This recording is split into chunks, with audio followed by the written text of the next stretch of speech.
Hey, this is The Social Tea, and I'm Sharonda Lee. I talk about all things social, including celebrity news, reality shows, what's going on in pop culture, local news, and more here in these YouTube streets. Now, we know folks always get in their feelings about what's said here on social media, so I must say, what's stated here is alleged, my opinion, and for entertainment purposes only. Make sure you visit my website at www.thesocialteatalkmedia.com and also follow me on all platforms: Facebook, Instagram, Twitter, also known as X, and TikTok. Also check out my podcast, The Social Tea Off the Air, on Amazon Music, Apple Podcasts, iHeartRadio, and Spotify. Now y'all, I stay on ready, so make sure you subscribe to my backup channel. I am Sharonda Lee, The Social Tea, here on YouTube. Now before we get into it, make sure you hit that notification bell, like, share this with everyone you know, and subscribe. Now with all that being said, relax, get comfortable, and let's get into the tea.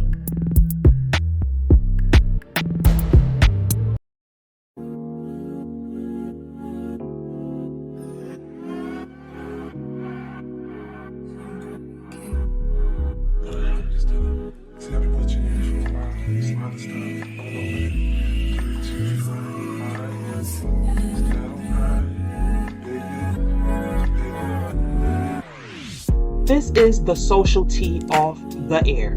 I'm Sharonda Lee, and friends, if you don't already know, I run a YouTube channel called The Social Tea with Sharonda Lee.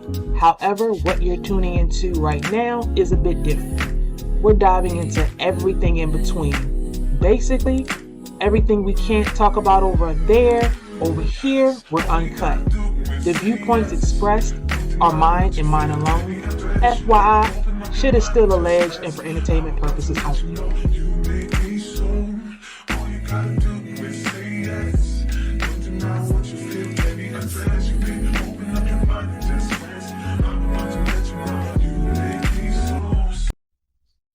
Okay.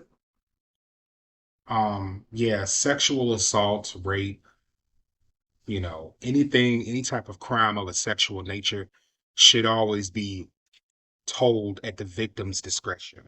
Right. There should never be a time where somebody says, well, let me just go ahead and tell your story. Even if your intentions are good, that is not for you to disseminate to the world. Right. That is not for you to do that. And so, even if you were there and you were standing there when it happened, that doesn't give you the right to do that. And I think that's an inappropriate and just a very kind of a rotten thing to do to somebody. Yeah, when you have a level of envy and jealousy of somebody, you'll do anything to bring them down. Pretty much tear that person down. Of course. I mean, jealousy, we all know that the green-eyed monster has the dangerous thing about jealousy is there isn't a limit to what people will do. No. Because the more that they are envious of you and the more that they hate you, the more that they'll be driven to try and destroy them. So, you reach a point where, all bets are off. Right. You are the object of my anger and my jealousy. So you are the very thing that I got to try and destroy, and I'll do that by any means necessary. So, yep, I'm gonna get you. No matter what. I'm gonna get you no matter what. I can go down to the pits of hell. I'm gonna get you. I could say I ain't never been jealous of nobody. Now, if I see a girl, oh my God, her hair look cute or something like that. Yeah, I'm gonna try to do that. I'm gonna try to rock that. But I ain't never been, I'm gonna beat somebody up or I'm gonna fight them, because I've had that happen to me on plenty of occasions. I mean, makeup looking good, on fleek. I've been in the store where there were women behind me in the store, literally, look at her, she thinks she cute. Da, da, da, da. Don't know me from a can of paint. Yeah, this is not about knowing you. Because people understand. I know we always talk about jealousy, in a negative context, because most of the 95% of the time it is. But I do think there's a difference between, having a healthy envy of somebody, yes, and just being downright, jealous of a person, because you don't like where they are in life, but you don't like who they are, or, or whatever is driving it. You know, when you're jealous of somebody, most of the time you're fearful of something, because most manifestations of anger comes from fear. So when a person is jealous of you, then you have to ask, okay, what are you really afraid of?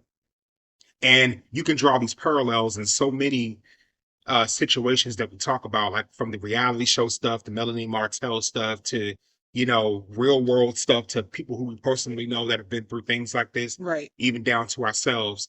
Most people are afraid of something. Right. They're driven by their fear of, like in the case of, Melanie Martell and Ariane. Mm-hmm. Ariane was afraid that, in my opinion, that, Melanie, that she would forever live in her shadow by extension of her ex-husband. But she ain't afraid. That's for real. Oh, no, that's essentially what it is. It's a reality. It's a reality, but it's still rooted in an innate fear. Mm-hmm. In an innate fear. It's still rooted in that. That's the source of it. That's the root cause of it. Mm-hmm. Because I'm trying to shine, and I'm trying to outshine you. Mm-hmm. And I know that it's an uphill battle, and I have a whole lot. It's a battle that I'm never gonna win. That girl is never gonna win. But I'm gonna try my damnedest getting there, and I'll do it if I gotta take your man. I'll do it if I gotta take your man. I mean, yeah. So people just don't really like to talk about that stuff because it gets at the heart of the problem. And much as she and we going back to this Melanie and Ariane, this it ain't even a triangle. It's a circle at this point. Because Melanie's not in, and she's not in the mix. Like, she's not. She's literally, people want to call it a love triangle, but she literally is not with Martell. She has no contact with him. The only thing she even changed her last name. The only thing that's common, the only thing that's common between her and Martell is them kids. That's it. So he always try to re-triangulate her back into the situation, but Melanie never really says anything. She just really keeps quiet. There was one time where she did come out and say something to Ariane because it was just too much. She said something about her kids. But other than that, she lays low. Like, and I just think with her being on TikTok and putting up this facade, like nothing bothers her, nothing gets to her. I think it's complete opposite. I think she comes on Instagram, TikTok, or whatever platform she on to try to make it look like she's okay. But when she gets behind the scenes, she's a bag of she's nerves all over the place. It's not. I mean, that's the magic of TV. People show you what they want to show you, and they get you to get invested in the images and the narratives that you read about and that you see. I mean, that's by definition, that's propaganda. So they get you to buy into it, and then they put it on the brave front, and they go home, and then they're emotional wreck, they're a mess. That's what it is. I just think that we can use this as a case study. Yeah, you ain't never lied. I think we can use the Melanie Martell stuff as a case study because, as we've said before, so many women can identify with a Melanie. I can identify. If you yourself are not a Melanie, you know one. You know a Melanie. Most of us know a woman that's a Melanie. I can think of 3 or 4 right now that have got her circumstances or that or that have parallels to what she's been through. And that's why people become emotionally invested in these things, because it is something that they can relate to. Most people become invested in things that they themselves can point to, areas in their life where they could say, oh yeah, I have this going on, or, I've been through this too. Also, I think also it's the fact that people are seeing this situation happen in live in color. Like people go through it, regular everyday people go through it, but it actually sees people on TV in front of the screen actually go through this, and then they going through some more BS. Yeah. Like it's all like Love and Marriage Huntsville. Like I said, it's Love and Marriage Huntsville when you turn on, and it's Love and Marriage Huntsville when you pull up your phone and you go on YouTube and you go on Instagram or whatever. It's 2 Love and Marriage Huntsvilles. It's the surface, and then it's the dark part, the dark side. Kind of like the web and the deep web. Pretty much. You gotta have the special search engine if you wanna you got to have the special search engine if you want to get on and go see the dark stuff. Right. Pretty much. But it's kind of like that. So sitting down, when is this finally gonna come to some closure so that woman can finally move on for her and her kids and have some peace? When is it going to be in closure? Yeah, that's what I want to see, so she can finally be happy. Honestly, And that's when it's all. That's when it's all. the sad part about it is because she has kids with this narcissist, it probably will never be over for her. And that's sad to say. But I think the part, because, you know, I can kind of relate to her. She cut the narcissist off. She doesn't have any contact with him, which is great. That's what you need to do anyway. But he a special kind of narcissist because he gonna make you. He gonna make you have contact with him. He gonna make you. He gonna keep coming. You know what I'm saying? But I think what'll probably put an end to this, to be honest, or at least slow this down, is if she gets full custody of them kids. Because if he doesn't have any, pretty much a say so in the daily ongoings of these children, and that primary custody is given to her, she can go wherever she wants to go without having to ask him for anything or check in with him. And that will kind of dead a lot of this stuff because he doesn't have to know where she lives. She doesn't have to contact them on a regular. She can only, if she gives him visitation. Look, my thing is, with all of this going on, I wouldn't even give him visitation. He would literally have to get himself together. I would have to see some real progress. If she is granted custody, and this is the thing, I love Melanie. Stop giving this man leniency. I think she's done with that though. No, because she is saying she wants full custody, but then he gets visitation. That's the leniency I keep saying.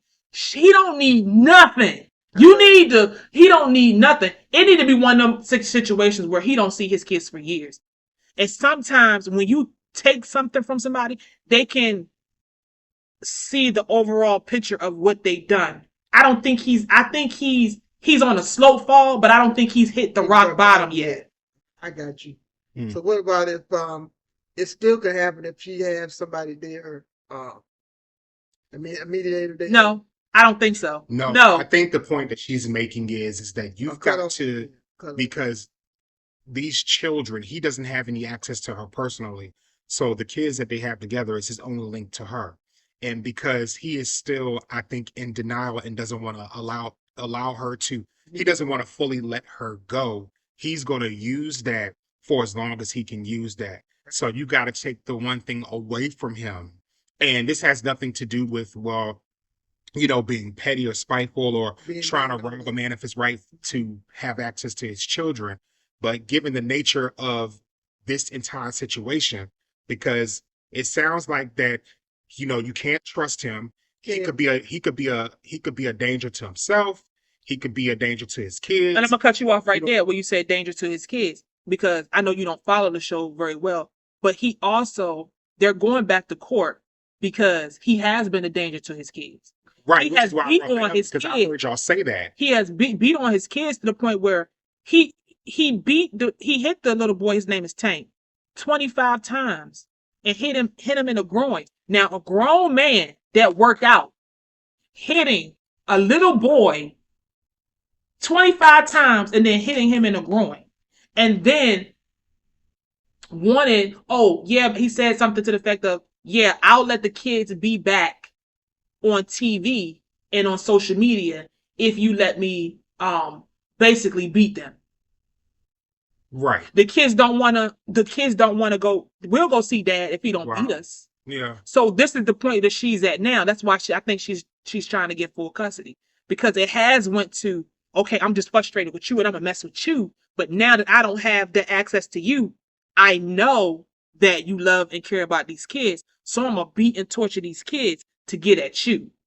Correct. But they always do classic. I've been there too. So a person like that, you can't compromise with them. That's why I said what I said. Where the compromisation has gotten.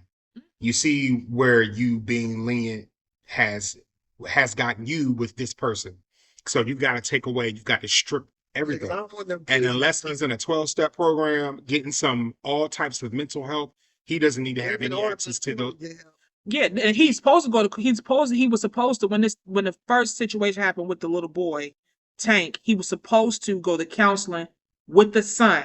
I think he did, maybe once or twice, or maybe he didn't, but he didn't fulfill that. So now it's the judge has ordered him to get a psychiatric evaluation.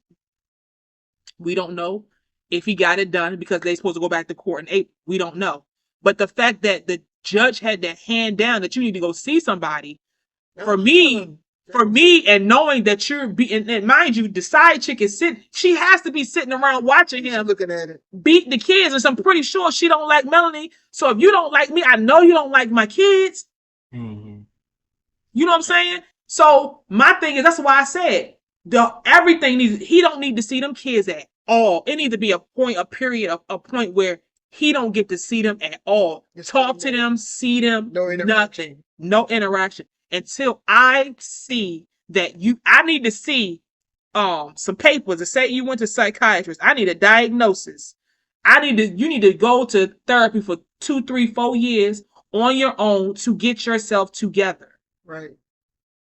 Yep. Especially, and then everybody's diagnosing him as a narcissist. I mean, we don't really know if he shows traits, but I'm sure he hasn't been diagnosed. He won't even go to the site by himself. So we know he ain't been. Mm-hmm. So that's why I said what I said. I don't know. You need to, that's why I said I need to, kind of punch a little bit. Like, you need to stop giving this man grace because he don't deserve it. Yeah. Right. You better stop giving them grace for, of course, your kids getting hurt or worse. And everybody says that. And I hope it never comes to that. And a narcissist never thinks anything is wrong with them anyway. So that probably explains why he hasn't been. But, you try to tell them something. Well, they're insulted by the idea that you even told them that they need help because they're not the problem, you are. And everything they're doing is because of you. So they like to try to blame shift and they like to blame other people. Well, I wouldn't be hitting and beating these kids and doing what I'm doing if you would just not just be you. If you would just stop doing what you're doing, whatever that might be in their head, then I wouldn't be doing what I'm doing. Yeah, he hit one of the little girls because the little girl, I want to... Was it Sugar Mama, was it? Was it Sugar Mama? I think it was one of the older I think it was Mariah is the oldest one. Milani, Boss Baby. I can't think of her name. Boss Baby, the middle little girl. I think it was her, but she called him the ice cream man. And he beat her. What? And I'm thinking she called him the ice cream man because anytime he tried to manipulate and bribe them, he gives them ice cream. Oh, that's what it was. So she called him the ice cream man. Yeah, he definitely need to.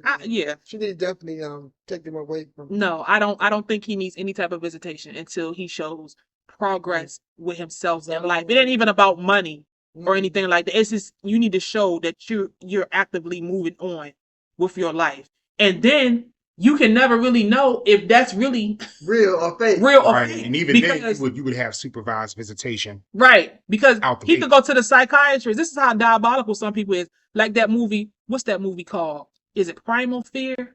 Is it Primal Fear? With Richard Gere, and he had killed one of the archbishops.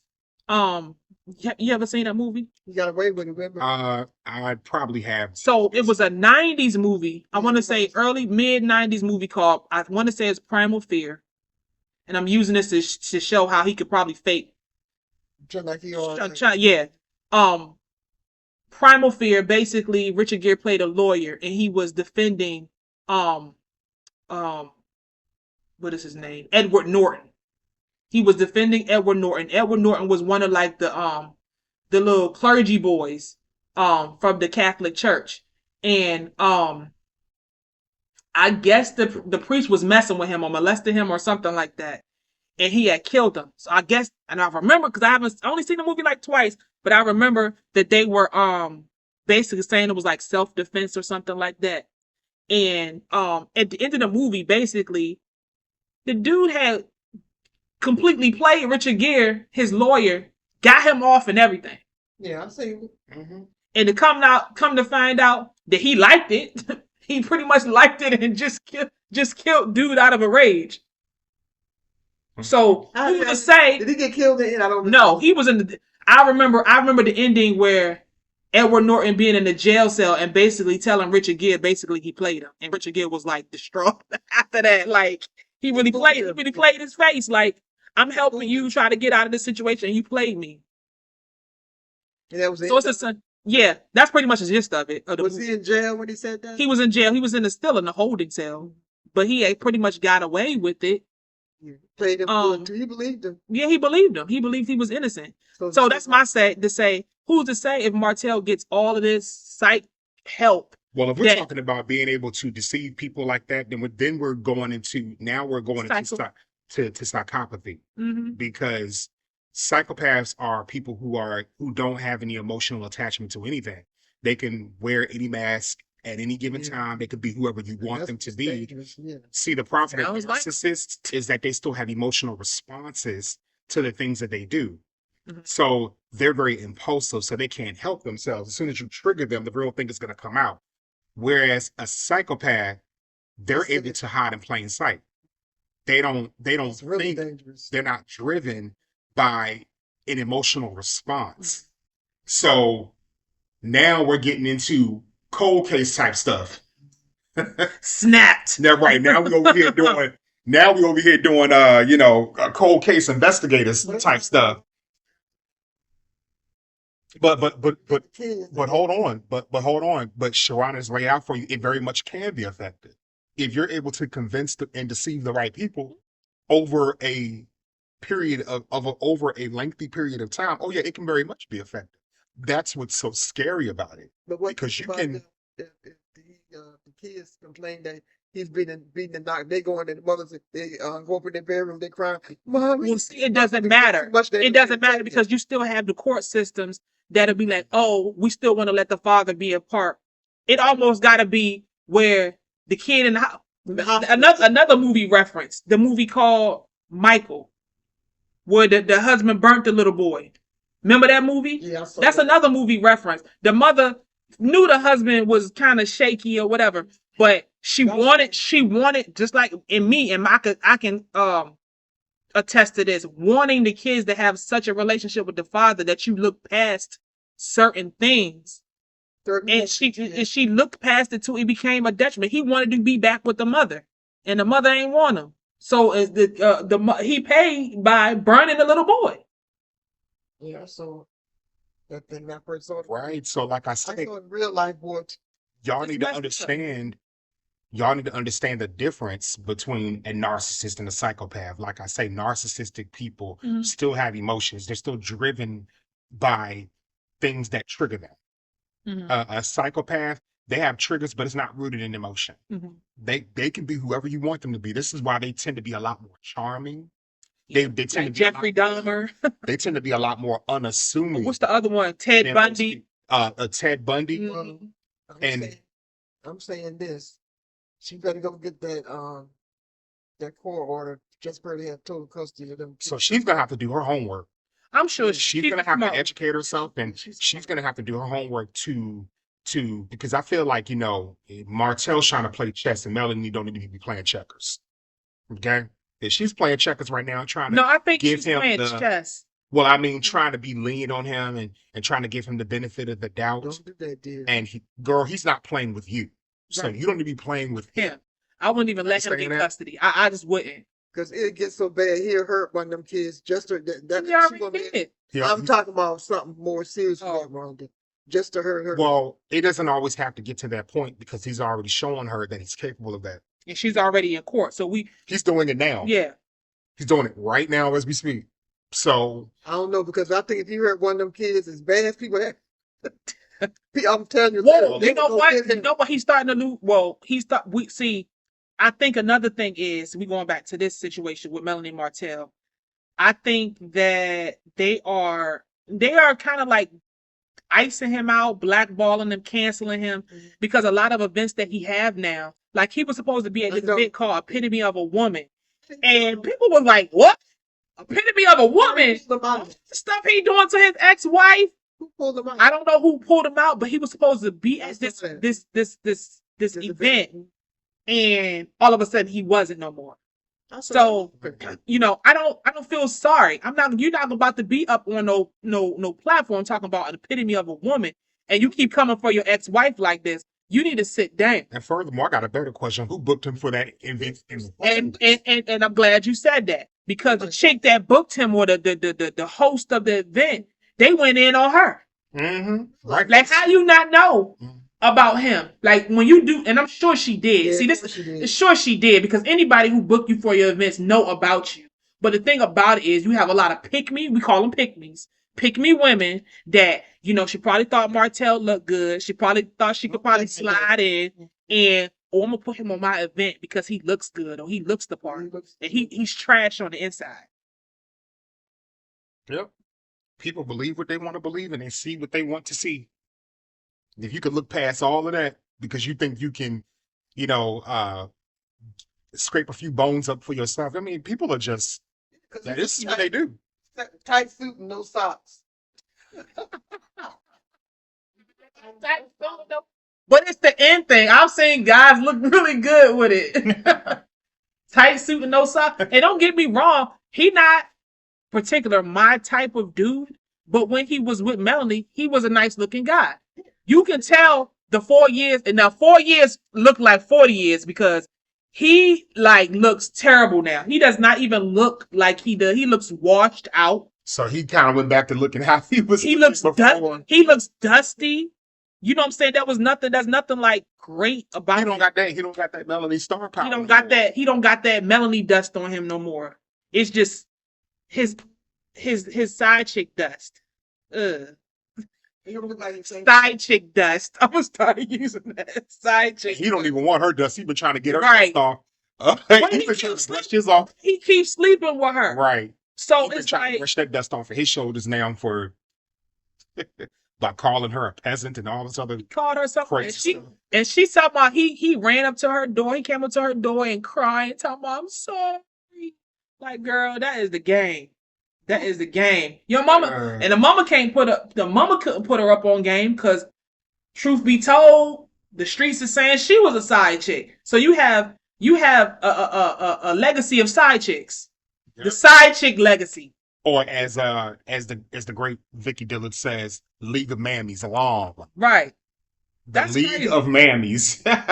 For those of you who don't know who Vicky Dillard is, please go to Fly Nubian Queen TV or Fly Nubian Queen on YouTube. Rhonda, I don't care. Those of you who don't know, you already know. I don't care how much makeup that girl puts on. She's not cute. She's not. She's not cute at all. I'm sorry. She ain't got it.